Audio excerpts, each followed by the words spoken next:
সুপ্ৰভাত।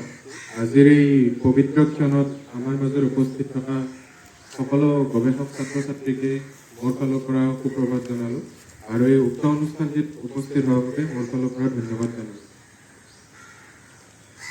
19 শতিকাৰ প্ৰথম ভাগত ৰাজস্থানৰ মাৰৱাৰ প্ৰদেশৰ পৰা এটা পৰিয়াল অসমলৈ আহিছিল আৰু সেই পৰিয়ালটিৰ অসমৰ যি সাংস্কৃতিক জীৱন তাৰ প্ৰতি তেওঁলোকৰ অৱদান উল্লেখনীয় আছিল আৰু সেই পৰিয়ালতেই জন্ম লাভ কৰিছিল অসমৰ এগৰাকী নক্ষত্ৰ ৰূপকোঁৱৰ জ্যোতিপ্ৰসাদ আগৰৱালাদেৱ।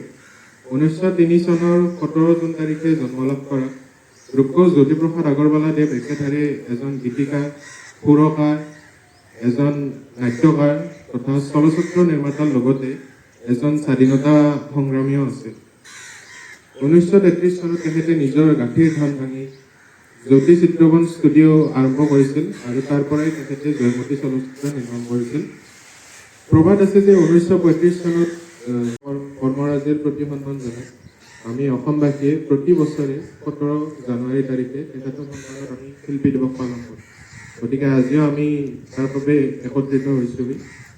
গতিকে অনুষ্ঠানটি আৰম্ভ কৰাৰ আগতে মই আমাৰ মাজত উপস্থিত থকা আমাৰ জ্যেষ্ঠ গৱেষক দাদা শুভঙ্কৰ দাক ৰূপকোঁৱৰ জ্যোতিপ্ৰসাদ আগৰৱালাদেৱক ফুলৰ মালা অৰ্পণ কৰিবলৈ অনুৰোধ জনালোঁ।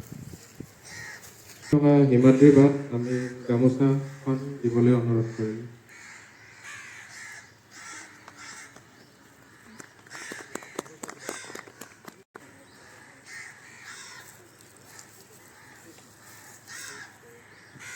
আৰু আমাৰ মাজত উপস্থিত থকা কৰণ দা,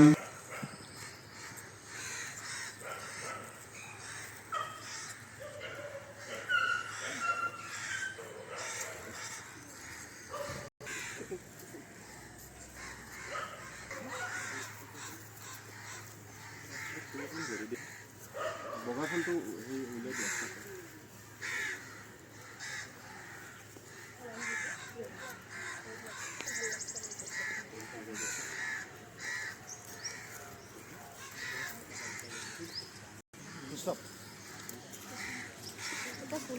তেখেতে 300ৰো অধিক গান ৰচনা কৰিছিল যাক আমি জ্যোতিসংগীত হিচাপে জানো।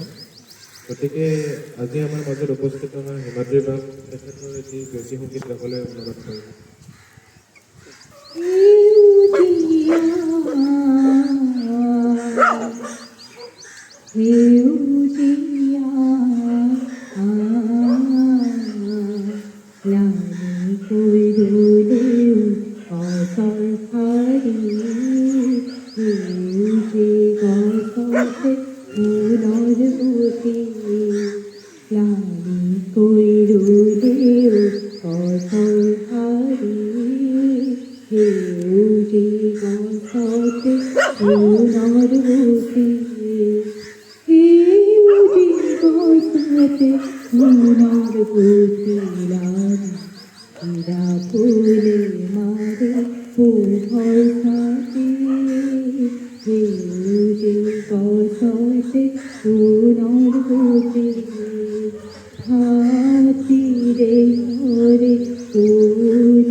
এতিয়া আমাৰ মাজত উপস্থিত থকা নৱজিৎ বৰ্মনক জ্যোতিপ্ৰসাদ আগৰৱালাদেৱৰ বিষয়ে দুআষাৰ ক'বলৈ অনুৰোধ জনালোঁ।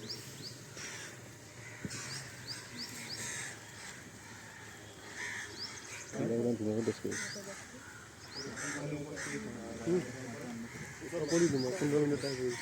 মোৰ বন্ধু বান্ধৱীসকল,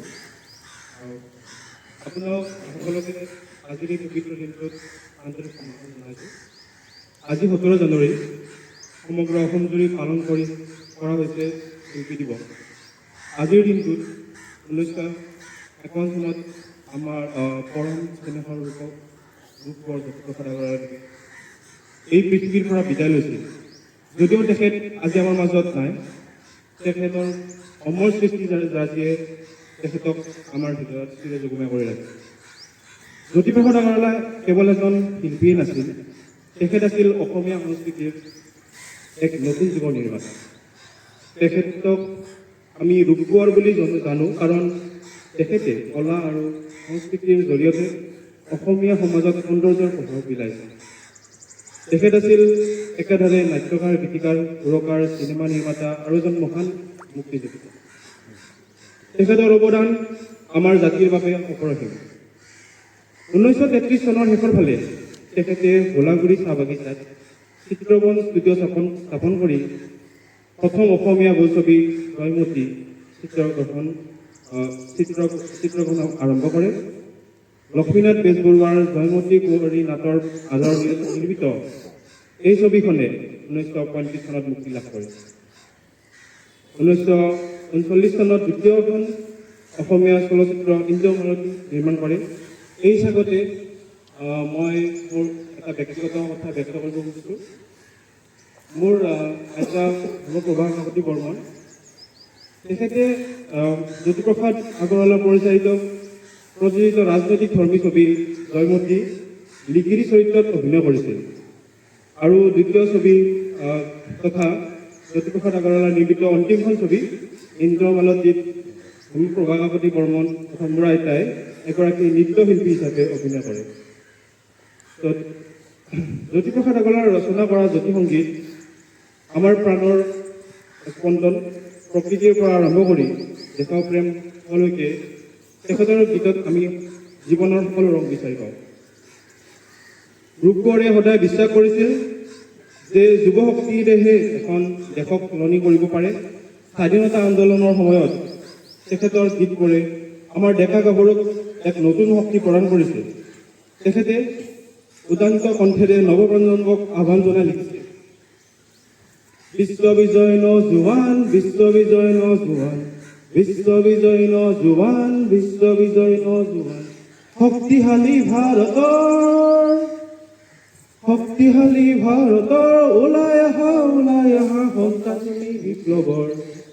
তেখেতে বিচাৰিছিল আমাৰ যুৱচামে যেন বিশ্বজয় কৰাৰ সাহস গোটাই লয় আৰু জ্ঞান তথা সংস্কৃতিৰ পোহৰেৰে এন্ধাৰ নাশ কৰে। আজিৰ এই পবিত্ৰ শিল্পী দিৱসত আহক আমি সকলোৱে সংকল্প লওঁ যে আমি তেখেতৰ আদৰ্শ হৃদয়গত কৰি আগুৱাই যাম। তেখেতৰ সপোনৰ এই সুন্দৰ অসম গঢ়িবলৈ আমি সদায় চেষ্টা কৰিম। অসমীয়া সংস্কৃতি চিৰযুগমীয়া হওক, ৰূপ কোঁৱৰ জ্যোতিপ্ৰসাদ আগৰৱালা অমৰ হওক। জয় আই অসম। ধন্যবাদ। এইখিনিতে ইয়াত উপস্থিত থকা সকলোকে মই এটা কুইজ হিচাপে এটা প্ৰশ্ন কৰিব বিচাৰিছোঁ যে জ্যোতিপ্ৰসাদ আগৰৱালাদেৱৰ যিখন দ্বিতীয়খন চলচ্চিত্ৰ আছিল ইন্দ্ৰমালতী, তাত অসমৰ এজন বৰেণ্য শিল্পীয়ে এটি গীতত কণ্ঠদান কৰিছিল। আপোনালোকে বাৰু ক'ব পাৰিব নেকি তেখেত কোন আছিল? 1939 চনত ইন্দ্ৰমালতী ছবিখনত হয়। ধন্যবাদ। এতিয়া আমাৰ মাজত উপস্থিত থকা সাক্ষ্যদীপ দাস এটি জ্যোতি সংগীত পৰিৱেশন কৰিবলৈ অনুৰোধ জনালোঁ। সুন্দৰ কি সোণাৰ মন্ত্ৰ আহুৰাতিৰ মাজত, সেয়েহে আজি ইমান ফুল প্ৰভাতে পায়। হয়, এই সুন্দৰ পূজাৰী ৰূপ কোঁৱৰৰ জীৱনৰ মানে তেওঁ সৃষ্টিৰাজি আৰু তেওঁৰ মুক্তিযোদ্ধা হিচাপে তেওঁৰ যোনটো চিনাকি, তাৰোপৰি তেওঁৰ সুন্দৰ ওপৰত বহুত ধুনীয়া ধুনীয়া গীত আছে। তেওঁৰ এটি নাটক ৰূপালী নাটকখন মই মনত কৰিছোঁ।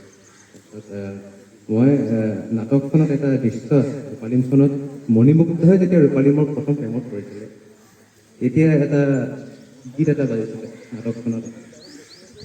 আৰু এইখন নাটক 1934 চনত প্ৰথম লিখিছিলে আৰু এই 7টা অংকৰ নাটখন প্ৰথম তেজপুৰৰ বান থিয়েটাৰত মঞ্চস্থ হৈছিলে।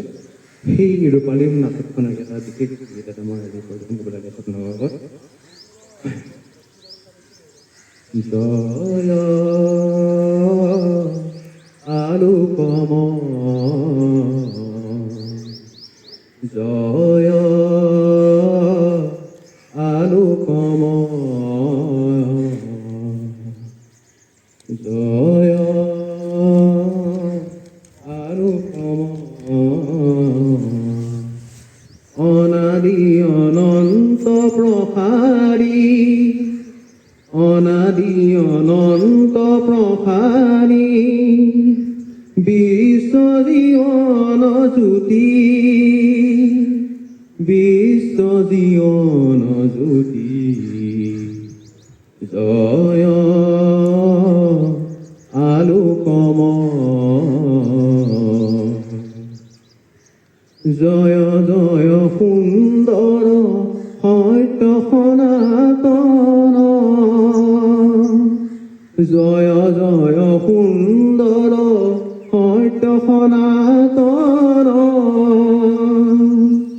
চিৰ প্ৰশান্ত বিশ্বপতি চিৰ প্ৰশান্ত বিশ্বপতি জয়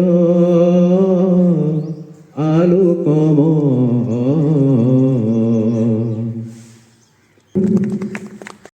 সত্যদা আৰু আমাৰ মাজত উপস্থিত থকা কোনোবাই যদি জ্যোতিপ্ৰসাদ আগৰৱালাদেৱৰ বিষয়ে কিবা ক'ব খোজে বা যদি জ্যোতি তেওঁলোকক অনুৰোধ Born in a Rajasthani family, yet mastered by the soul of Assam. But Agarwala's land at his core. His heart beats for Assam people, for his culture, for his freedom. From music, literature, cinema, he awakened the spirit of his land. Today, we are celebrating Silki Divas as the great anniversary of this artist, whose love for Assam knew no bounds. Today, শিৰোনাম বিশ্বশিল্পী শিল্পীময় তিনিও অতীতত বৰ্তমানে অনাগত আদিতেই যাত্ৰা কৰি অনাদিলে যাওঁ শংকৰ মাতৃ ৰূপান্তৰিত ৰূপ পাই নৱতম সৃষ্টিৰ কল্যাণ জনতাৰ হৃদয়ত মোৰ সোণোৱালীকে মই পিন্ধো বিশ্বকে নতুনৰ দৃষ্টিৰে চাওঁ সৃষ্টি অনিল নানা ভাষা নানা আশা নানা জাতি বৰ্ণ কিনি মই ঋণী বিশ্ব জনতাৰ পূৰ্ব সংগীত সেই সংগীতৰ প্ৰতি ধ্বনি তোলো মোৰ গানে সুৰে সাম্যৰ সমৃদ্ধিৰ সৌন্দৰ্য মহামহৎ পাতিবলৈ শান্তিৰ নবলোক মোৰ কল্পনা মেধা বুদ্ধি বাৰু আজিৰ এই অনুষ্ঠানটিত আকৌ এবাৰ সকলোকে ধন্যবাদ জনালোঁ আৰু অনুষ্ঠানটি সামৰণি মানৰ আগতে আমি সকলোৱে এখন গ্ৰুপ ফটো উঠিবলৈ সকলোকে ইয়ালৈ আমন্ত্ৰণ জনালোঁ